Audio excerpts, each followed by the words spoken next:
If at any point we have to pause because it sounds like something's dying behind me, the dog has kennel cough. I have antibiotics for him, but every once in a while he's got a little cough going. He also doesn't like Deontay. Yeah, because you aren't in the bathroom.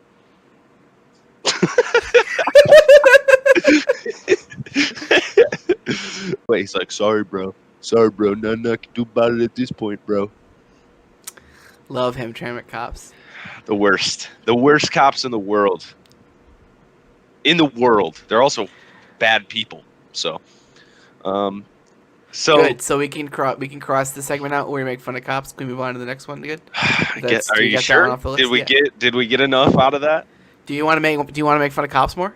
I pretty much am always in the mood to make fun of cops. Hey, Deontay, without cussing, will you make fun of cops real quick? Yeah. It's not live. Don't worry. No, it's not live. Don't worry, dude. I wouldn't do that to you. Because you know what you got to say when you see cops when you're black? To make them change their ways, you got to say, do you know who my dad is? Have you by the balls. You know what I'm saying? You got to say stuff like that. And then they'll get scared. Because when I see them, I get scared. So I turn white. So you got to get your white skin. See, summertime, I'm going to sell you black skin. So therefore, you won't burn out, you know what I'm saying, and stuff like that. In the wintertime, I need white skin so I won't get cold. You won't get sunburned, I won't get cold.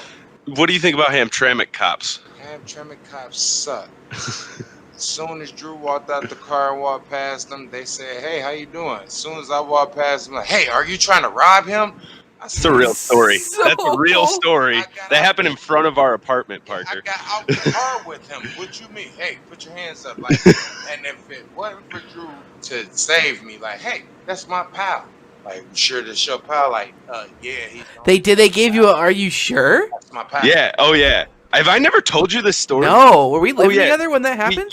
So we just, him and I. He found them on Facebook and called him out on his BS. And he got mad and blocked them and everything like that. Oh. Yeah. Yeah. No. So we had just went, and then we get out of the car. I get out of the car. This cop's walking down the street with a flashlight. I'm like, "Is everything good?" He doesn't respond. I'm like, "Hey, is everything good?" He goes, "Yeah, don't worry about it." And then Deontay gets out of the same car I got out of, and he goes, "Hey, were you with these people doing this?" I'm like, yo, he just got out of the same car as me. What are you talking about? But then we were like, all right, I got to record now. Go back to your bathroom. Hey, Andrew, what are we going to talk about today? Pat Stafford. Oh, man. Hey, let's try that again. Hey, Andrew, what are we going to talk about today? Depression. Yeah, actually, that's pretty spot on. Hey, welcome into Fan2Fan Detroit. Today, we're having a funeral for my feelings. And then we're going to talk some soccer. But before we do that, we're going to put your feelings in a little wooden boat and light them on fire and push them down a river. Oh, well, they've been lit on fire. Now it's just going down the river, and it's rough. So it happened. Matthew Stafford, number 9, the quarterback of your Detroit Lions for over a decade. The toughest son of a bitch on the field. His chin right behind me is gone. We've hit the reset button. Some people have wanted it for 7 years, 8 years. Some of us never thought the day would come. But it's here.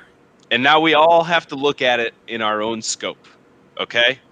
He's gone. We traded him for the first time since 2009. We've hit the reset button. And there is mixed emotions everywhere. There's some people who don't like the trade, which we'll get to later, but it really blows my mind that it's mostly the same people who don't like Matthew Stafford. And there's people who love the trade. And then there's people like me who fall somewhere in the middle. So I think we all know the return. 2 first, 2022, 2023. A third this year in Jared Goff. I love the picks. I love the picks so much. I love them. 2 first-round picks. On this show, me and you have talked about I'd be happy to get a second or a third. Mid-season, that's where we were at. He looked hurt. He looked done. But then all of a sudden, there's 5 contenders and 15 teams looking for a quarterback. By the way, tune in next week. We're probably going to go down that list of 15 teams. looking for a quarterback, and the market went crazy. And all of a sudden, you're looking at 2 first-round picks. Great. That by itself is fantastic. But you add a third this year in a draft where you only have 5 draft picks, and you add a former number 1 overall pick who, by the way, been to the biggest game, been there. Sure, he was like mostly carried, but he's been there. And I'm not like totally out on Jared Goff yet. I'm pretty out, but I'm not saying this is the worst quarterback in the league. Formerly and possibly still known as the Jared Goff line for average quarterbacks. That does not look good for us. That is something that's not good for us as a podcast. Well, I think at the time we created it, we were pretty much spot on there. It was a rough end of the year. I mean, in his entire career, the first year was pretty rough, and then like the last 6 games were pretty rough. Other than that, he's been good. This is a guy who's ran offenses who have had games of 50-plus points and 40-plus points like semi-consistently over the last few years. The Rams' offense has been no joke, and I know there's been top-level talent. The Todd Gurley was there, and Cooper Kupp's the best slot guy in the league, and Robert Woods is no joke. But it wasn't, I don't think it was ever like the most high-powered offense to ever live, especially post-Gurley, or even last year with Gurley. So I'm not out. But I'm kind of rambling because my emotions are getting to me, and this is where I've been since the trade happened. I don't know exactly what to think. I'm happy about the trade. I think it's a good trade. I'm not all that happy that you have to have Jared Goff on your team for 2 years, especially if you draft a quarterback at 7 this year. But I know you at least kind of disagree with my thought there. So you have to take Jared Goff back to get those picks. Those picks weren't spent on Matt Stafford. Those picks were spent getting rid of Jared Goff. And when I first heard that we were taking Goff back, I was a little concerned. I think what it creates is a number of options. I actually think it prepares us for a couple of different things in the future.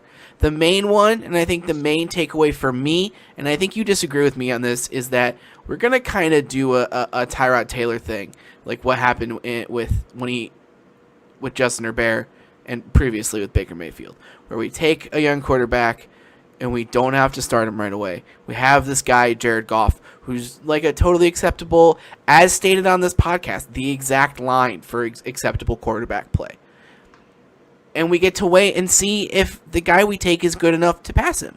We get at least a year to figure it out. We get at least 1 year where we can just play Jared Goff and we can play Zach Wilson or whoever if it's fine or if he gets injured. But and it's only 2 years. We only have Jared Goff for 2 years, which I actually don't think is that bad. It's not the end of the world. Like no scenario is it the end of the world. It just, I don't want to fall into a position where we take a quarterback at 7 and I have to wait until 2022 to watch him play. Because then there's going to be concern on my end. By the start of year 2, if this guy's going to be a true franchise quarterback, a quarterback good enough not to only get a team over the hump, but to get the dreaded, awful, shit Detroit Lions over the hump, needs to be better than Jared Goff in year 2. Like, that's it. Yeah, this just buys Justin Fields 10 weeks to come in and learn to be an NFL player, which I think is important. I don't think a lot of guys are Justin Herbert where they can plug and play right away. I genuinely think most guys are probably better off sitting for a few weeks, quite frankly. And then if Jared Goff plays real bad and Lions fans are getting a little testy, then it's like week 13 and we're 4-8 and we can go, okay, let's see what we got. Justin Fields, go on out there. Let's see what you're throwing. The quarterback, whoever we take, I will go 12 weeks where I'm fine. I'll go 12 weeks where they can sit behind Jared Goff. I mean, what if you're competitive? That, you're not going to be. There is no scenario where you're going to be. What position group on this team says we can be competitive next year? Potentially the corners? Yeah. Yeah. Trufant's going to play 4 games. We have no idea if I don't think we have. Was it T's Trufant on a 1 year? Not. No, I think it was 2. Okay. And Coleman sucks like 90% of the games, and then the other 10% he's really good. Don't that's what this trade shows me. It's that Brad Holmes is not going to treat this as we're competitive next year, or even probably the year after that. Brad Holmes is treating this as, I'm going to take my time. I'm going to fucking do it right because it's never been done right in this city. Not once. Not even close. It's not even been done halfway right before. I'm going to take the right players. I wouldn't be shocked. I'm not saying we won't, but I won't be shocked if we don't take a quarterback this year, or at least not in the first 2 rounds. I'm not 100%. I did the same thing we did with Wilson. I just watched every play from Fields this season this year. I'm not sold on Justin Fields either. I'm not all the way sold on Zach Wilson. I do think I've had Wilson leapfrog Fields again, but that's a different conversation for a different day. I don't know outside of Trevor Lawrence if there's a guy that this team is going to fall in love with, especially if it's a scenario where you have to trade up. So what if it's this? What if it's we've got our 1 year guy, we're going to trade down to 15 and take Trey Lance. And Trey Lance is a guy who I think, if he's going to be something, he's going to need 10 weeks. He's been playing D2 football. I love that idea. Okay. I have no fucking idea if Trey Lance is good. Okay, the only thing I can find from Trey Lance anywhere is 5-minute clips, 10-minute clips of highlights for the most part. I have no fucking idea if that guy's good. And I don't think anybody has any idea if that guy's good. But I love the idea of an athletic, big arm, unknown quarterback who has thrown, I think it was 29 touchdowns and 0 interceptions in his last full season. He had this stupid-ass showcase game where he looked horrible because he played 1 game with no team practices. But, that's a different story. I love that idea. You trade down, you get more assets. I think the Brad Holmes approach is going to be every single year in the first round, except for next year if you're picking in the top 3, you're trading down. Every year. Accumulate assets. Get it done. Is that what the Rams did? No. I mean, they just traded away their first-round picks for players, but they're at a different position. Brad Holmes is so analytical. He's I think it was you who brought it up to me. You assign point values to every draft pick. Which is how those draft boards work usually, the asset values, yeah. Brad Holmes is going to be all over something like that. And if he can take 7 and flip it into 15 and a first next year, and all of a sudden you have 3 first-rounders next year, I think he'll do that. And I don't think he'd be wrong to. I love the idea of having 3 firsts next year. This year is we got to clean this shit up. We got to get the salary cap right. We got to get a year closer to Jared Goff's salary being off the books. We got to clean it up. I think the salary, that's the one thing that we don't really have to worry as much about. We kind of have to tear everything down except for kind of the salary numbers, which are, I think, in a pretty feasible spot going forward. And we'll get some free agency stuff this year. I'm sure we'll sign some players. I think we have 19 million in cap. Oh, shit, because of all the dead Stafford money? Yeah. I don't 100% know, though, so I don't want to say it. Well, yeah, that's a different podcast. Just overall, the entire organization, take this year to clean it up, create a culture, instill this different style of work ethic and different style of looking at things and different style, most importantly, of accountability. It's an organization that has no accountability throughout its history. None. It's the Fords just hiring people, just taking a fucking shot in the dark. And you want to know what Sheila Ford-Hamp did this year? She made herself accountable by getting Spielman. She said, look, I'm trusting you. And we all know this. She did it right away. She stood in front of the bullet right away. Not right away, a year after, but almost right away. Okay. She gave the old regime a shot and they blew it as hard as anybody's ever blown it, but almost right away. So they have to instill all of this. They have to create all of this from nothing, because it doesn't exist here. And I think that's and I know this is kind of off topic from the draft, but I think it goes hand in hand. Trading down, accumulate assets, take the year to do it. You're not going to be good next year. So just get the building blocks there. Just start creating a culture where you can be good in a couple of years. That is the big football word, culture. I think it's a real thing, by the way, in football. I think culture is that important in football. You hear it enough that it can't be a fake thing, It can't be a thing that people just say. I just don't believe that. It gets talked about too much. Let me throw a name at you. I just want to see how you feel about this. Mac Jones. No. Only probably cost you a second-round pick. I'm good. Okay. Yeah, no, I'm good on Alabama quarterbacks. Oh, yeah. It's Alabama quarterbacks and Ohio State quarterbacks scare me. Now, I know Fields. I like Fields. I'm not sold on Fields, but no, I'm good. I'll pass on Greg McElroy 2.0. I also don't. I haven't gotten quite all the way through it, but I don't have as much love for Fields. I think I genuinely like Zach Wilson more. Yeah, I do now for sure. Fields has this weird release where he really tight arm back and really rockets forward. And if he gets his craft down, if he reaches his ceiling, the dude is going to be a star. But there is a lot of room for failure there. He thinks he can throw it into tighter windows than he can, which is common for college quarterbacks, but it's also common for quarterbacks that get overdrafted and end up sucking. So I don't know. With Wilson, I see like a lot more NFL ready throws that he can make. He can throw across the sidelines, or across hash marks, and I was a little more impressed. What worries me about Wilson? What is? The footwork, just a lot of tap dancing. Which there's quarterbacks who tap dance, right? Peyton Manning tap dance, but a BYU quarterback tap dancing in the pocket worries me a little bit. He gets moving, though. I mean, he makes plays with his legs. I like that. One of the things I actually think he does that's also kind of Staffordian in nature is he throws across his body pretty well.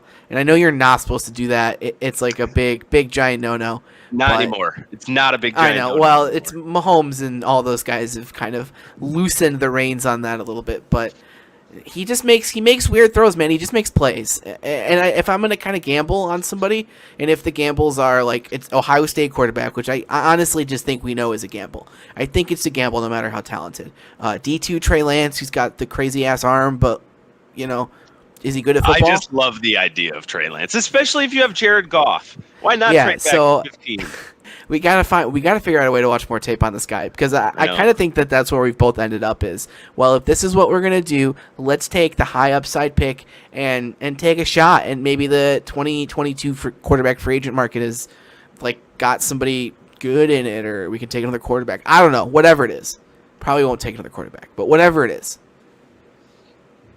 What are we gonna do with Marv, Kenny, and Danny? I think they're all gone, man. So is Quintez Cephas going to be Jared Goff's number one receiver? And Thomas. Sure. I mean, Hawk is going to go insane next year. Well, let me ask you like a weird question. Can you make Hawk a wideout? No. Okay. Yeah. Well, I know, but then what if you? So I mean, no. Maybe what you end up doing is, Dan Campbell's preaching from the choir of matchups. We're gonna exploit matchups, and maybe we'll see a lot of twin tight end sets with DeAndre Swift running the ball out wide, a lot of weird zone runs. I don't know. I mean, Campbell was a tight end. It's totally possible. This offense next year, I don't know in the future after next year, but next year will be based around TJ Hawkinson. That will be the number one go-to option of the offense. There's a few wide receivers out there. I don't know. Maybe we can try to pick one up in the draft too. It seems like they're just You're at 7. Wilson, Fields, and Lawrence are gone. Do you take one of the top 2 receivers? Maybe, yeah. I mean, those guys both look like absolute studs. So maybe. I think about it. Would you rather take Kyle Pitts? No. That'd be a lot of fun, though. 3 in a decade, I'm good. I'll pass.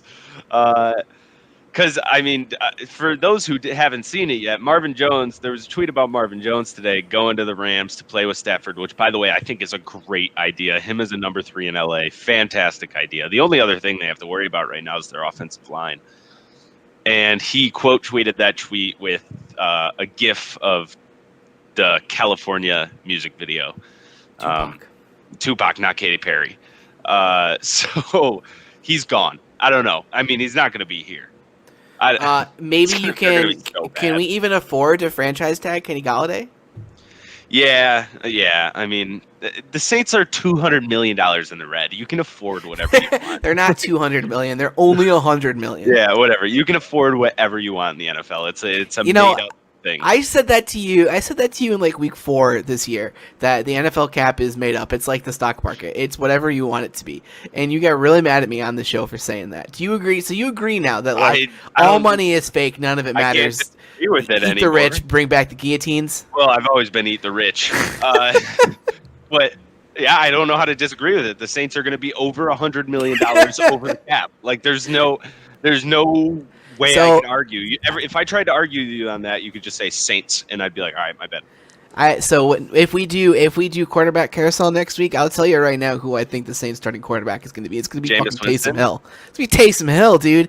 Get ready for the Let me know where Jameis is going. I don't know. Probably like the Bears. He's going to be a starter somewhere. One of those teams that doesn't get one of the top guys. And I don't think either you or I thought that the Rams were going to be the team that gets one of those top guys. So somebody's going to end up paying Jameis 3 years, $45 million or something. Shoot, I forgot what I was going to ask. Marcus Mariota to the Bears, 4 years, $70 million. I forgot Marcus Mariota existed. Can we speak that into existence? Yeah, honestly, I still think there's a little bit there. He's not the worst quarterback to ever live, Mariota. Like people treated him when he got benched for Tannehill. Like there's so many quarterbacks that could make the Bears the best team in the North, especially if Rodgers isn't back with the Packers. Do you want to do some Matthew Stafford? Do you want to talk about some of his accomplishments as a Lions quarterback? Do you have the stats in front of you? I got the stats in my head, kind of. He was the fastest to all the yard markers. He was the fastest to all the touchdown markers. He's the greatest quarterback in the franchise history. Him and Aaron Rodgers are the only two quarterbacks, I believe the stat is, with their first 150 touchdown passes and less than 60 interceptions or 50 interceptions. Only two quarterbacks ever there. He leads the league in comebacks, fourth quarter comebacks, since he entered the league. He has never won a playoff game. He won one time in Lambeau Field, twice in Lambeau Field, one time in Lambeau Field. And I'm going to miss him so much. Just gonna miss. Hold on.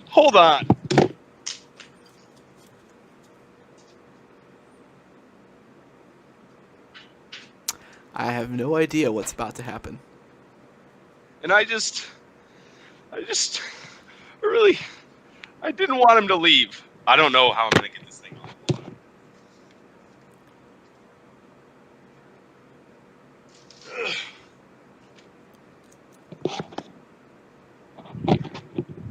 That hurt a lot.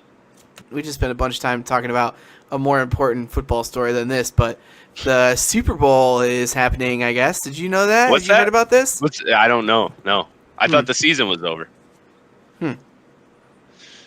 Tom Brady versus Patty Mahomes. The matchup, the GOAT versus the future GOAT. It's going to be fun, man. I'm not pulling for anybody. I just found out the company I work for is going to have a commercial in the Super Bowl, so I'm excited to see that because we really make fun of car dealerships. But it's going to be fun. And seeing old school of a controlled quarterback who obviously over the years has evolved more into a guy who could just launch it downfield, but still see an old school, more nickel and dime Tom versus new school, throw it off your back foot, throw it across your body, throw it 60 yards through the air, Patty Mahomes. And we get to see which side comes out on top.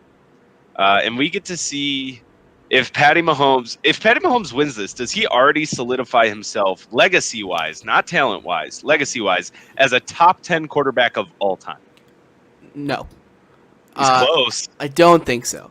And I've heard I'm gonna steal opinion from Tony Kornheiser, one of the greatest to ever do it. There's a lot of guys who have gotten 2 or 3 early on, and that was it. Ben Roethlisberger got 2 in his first 4 years, and he never got back there. Defense. For sure. I mean, they've had good defenses. I think that it probably puts him... It still keeps him as the guy most likely to ascend to that level. But until he's there, you can't call him there. And I don't think that what he's done, if It's the, like, what if his career ended tomorrow? What if Patty Mahomes gets evicted of tax fraud?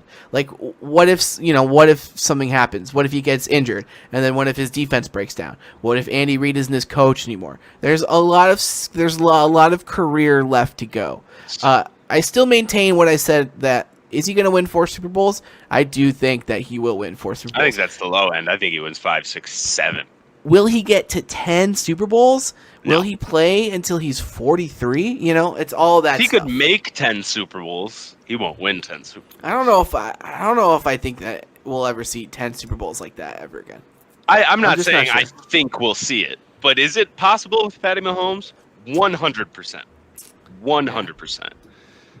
It's the most high-powered offense ever, and the guys are all under 30 by like a pretty wide amount. Like they're all pretty, except for Kelsey, they're all pretty far under 30.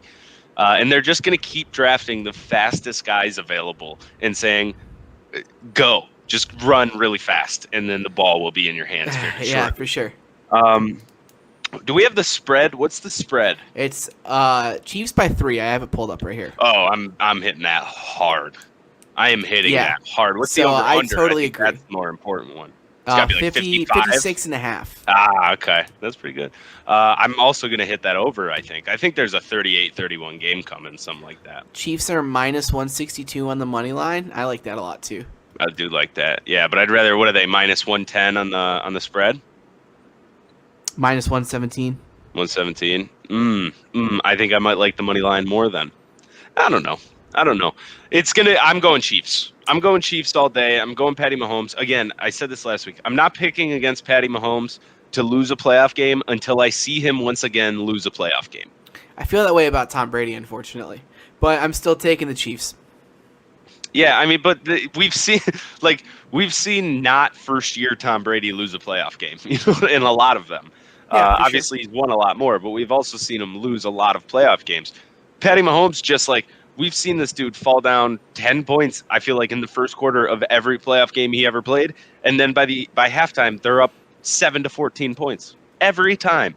Yeah, they almost need to like taste a little blood before they activate. Before they can go Super Saiyan. They have the most NBA flipped switch ability that I've ever seen in any other sport. I've never seen it in any sport other than the NBA. And this team has it to the max. Better than any NBA team I've ever seen. Just the ability to be like, all right, guys, let's go win this game now. And they're going to win the game every time. If they wanted, I think if this team went as hard as they could, all 16 games of the season this year, they would have won 16-0. Period. Do you have any, can I throw a couple props at you that I think are kind of interesting? Travis Kelce and Leonard Fournette to score, plus 250. I like that a lot. I'm going to say no. You're going to say no? Yeah, I'm not betting on Fournette to score. I don't I don't mind the odds, though. Patty Mahomes, over under 329 yards. Over. I think so, too. I think that's 325.5, sorry. I like that a lot as well. Tom Brady, over under 295.5 yards. Over. Yeah, I think so, too. So we're both thinking shootout, right? This Big is going to be shootout. 42-35 or whatever. Big time shootout. Yeah, so definitely like in the over for that, for the game as well. Keep them coming. You got more? Any, will the shark appear at halftime? 400-plus yard passer. Yes is plus 250. No is minus 350. But I think it's Patty Mahomes.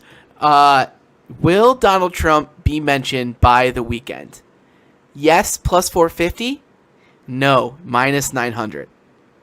During the Super Bowl halftime show, will the weekend mention Donald Trump? No.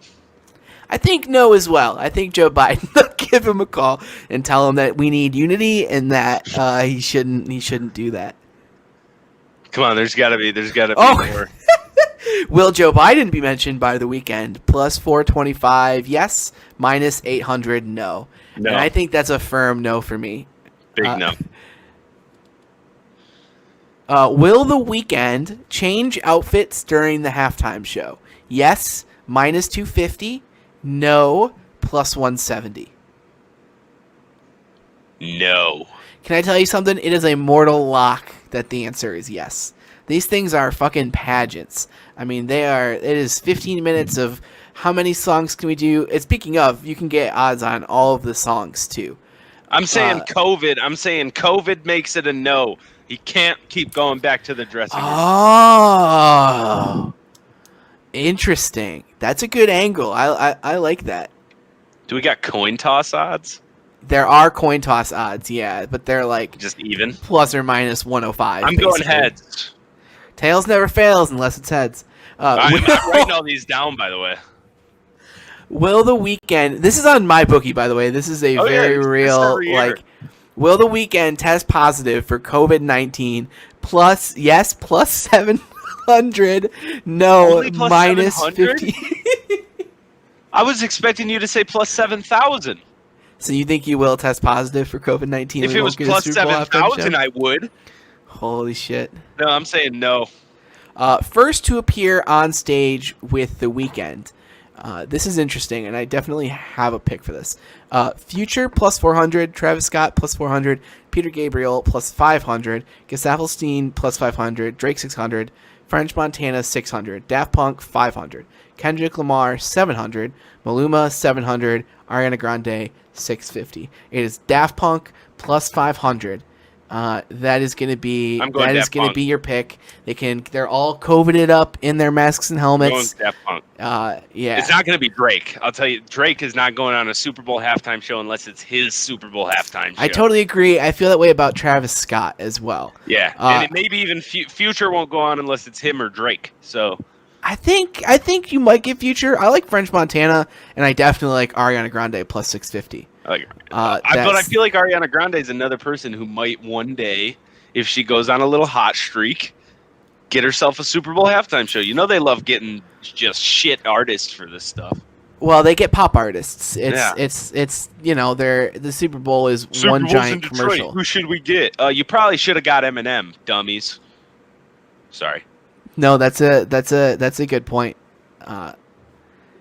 Lose yourself at a Super Bowl halftime show in Detroit? Are you kidding me? You didn't do that? Whatever. Who was it? Creed? I don't even remember. Time. Who's singing the Super Bowl anthem this year? Do you know? Will you look that up real quick? I'm going to read you this. Time starts at the moment the first note is sung until the end of the last note is sung. So how long is the national anthem going to be? And it is 2 minutes, 3 seconds, plus 100 for over minus 140. Jasmine Sullivan and Eric Church will be singing it. I don't know who either of those people are. I think Eric Church is a country artist. I'm going to take the over because it's always over. It's always over. It's like when WrestleMania comes around, they give you that same bet on Undertaker's walk to the ring. And it's only been under once. And they give him like 6 minutes, and he's always over. I remember when they did this with Aretha Franklin. It was like 3.5 minutes, and she went like an hour and a half. That's different, though. Aretha Franklin, you clear out and you let her sing those notes as long as you want to. I wonder if Eric Church might be a little different. Over. I'm still going to take the over because it's always over. How long will the word brave be sung? Over 6.5 seconds, minus 140. Under 6.5 seconds, plus 100. And that one is where I'm going to go under, I think. 1 Mississippi, 2 Mississippi, 3 Mississippi. This is really bad podcasting. 5 Mississippi, 6 Mississippi. I'm going to say under. That's great podcasting. That was my best work right there. You can, oh my gosh. Primary color of Eric Church's shirt. It's going to be either red, Salmon. white, or blue. I can tell you that for sure. Salmon. No, it'll be red, white, or blue. Salmon. That is not an option unless you want to take red. Give me plus 20,000 odds right now. Me and you, I'll bet you $10. So what this tells me is that you are about to call Eric Church and ask him what clothes he's going to be wearing. If you know anything about me and Eric Church, we're good buds. I don't really know. I wish I knew more about Eric Church so I'd be able to answer the questions about whether he will wear a cowboy hat, sunglasses, a leather jacket, or a jean jacket. The odds my dog shows up at the halftime show. So I guess I would have to give it plus 10,000 because you could, if they're doing virtual fans, you could try to get on, and then you could put your dog on the camera. Oh, it's almost like our streaking question that we asked that one time. I could make the bet and then just run onto the field with my dog, and then I'll come out ahead even after the legal fees. Now, okay, I'm going to read you one that I don't like, and then I kind of don't like. I really don't like this. Will Jasmine Sullivan's outfit show cleavage? Yes, minus 220, no, plus 155. Now, I'm going to read you what it says on the website about whether, like, how to get that fulfilled. Must be bare skin. Crack must be showing. It's 2021. I'm not answering that question. What a weird way to describe that. I don't like that. Crack. I don't like the word crack. Here's a weird one sponsored by WikiFeet. It says, WikiFeet special. What style of shoe will Jasmine Sullivan wear? Open toe plus 140, closed toe minus 190. That's a real prop bet you can make. Closed toe. Open toe feels like you can make a mistake. Open toe. You know, you could basically do the stub thing you do with flip flops sometimes, where they fold back. I'm gonna go closed toe. I made a list of all of the players that transferred this month, and it's 17 names. It's a long list. Which is longer than I thought it was going to be. And the list was like 10 last time. And these are all people who are like in the national team picture, which is pretty wild. I didn't watch that game today because I didn't care once I saw the lineup. Yeah, though it is kind of an unfortunately boring lineup because there was some interesting stuff to be seen there.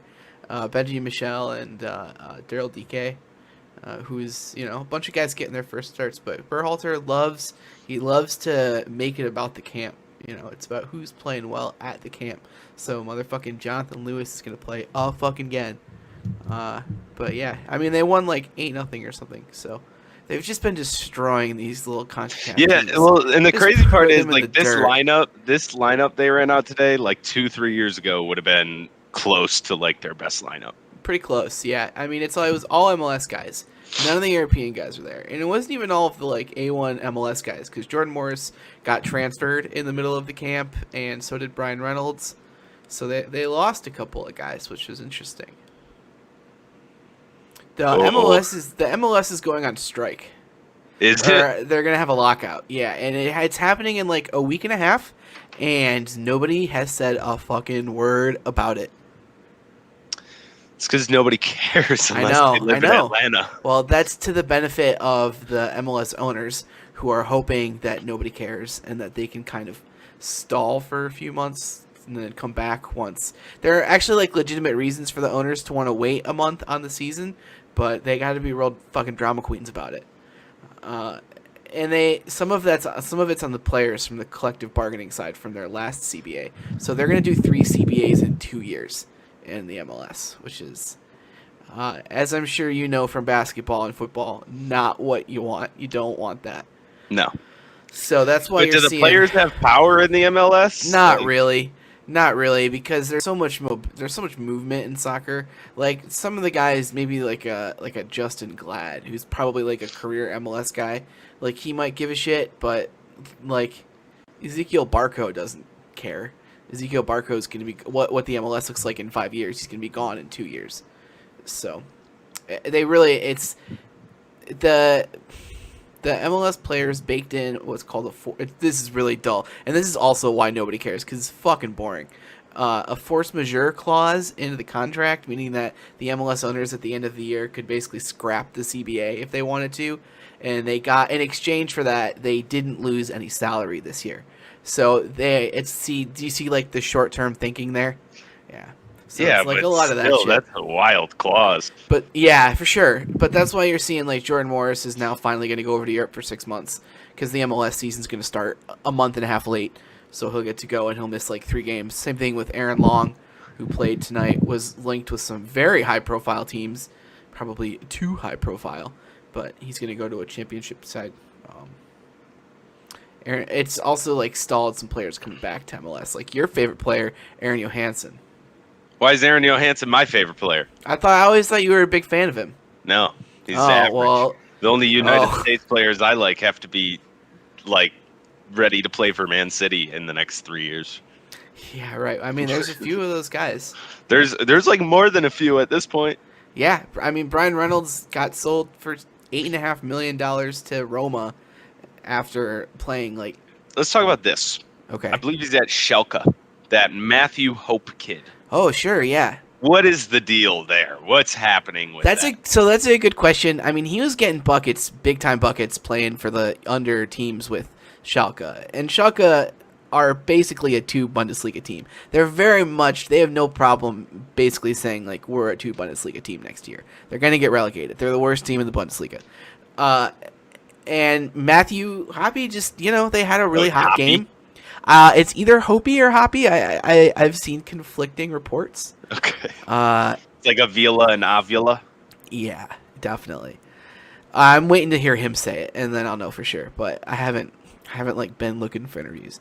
Time will tell. He's looking for a new contract. He's working on Schalke with it.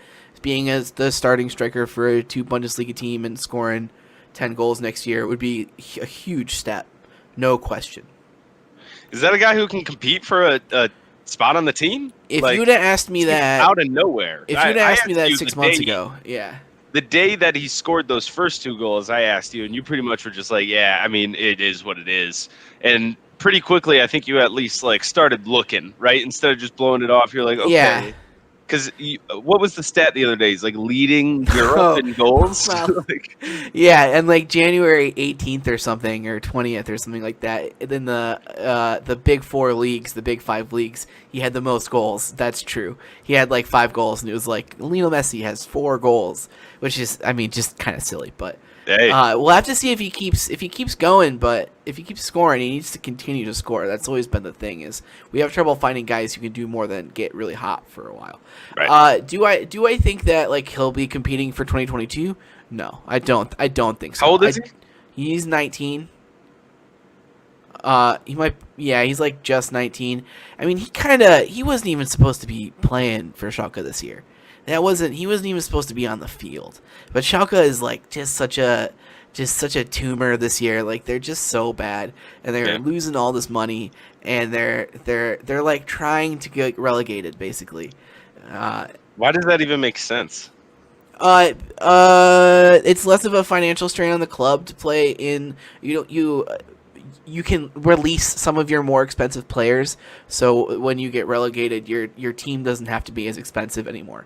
Which is a real classic Schalke thing to do, is to get these really good players and then deal them as their contracts are expiring.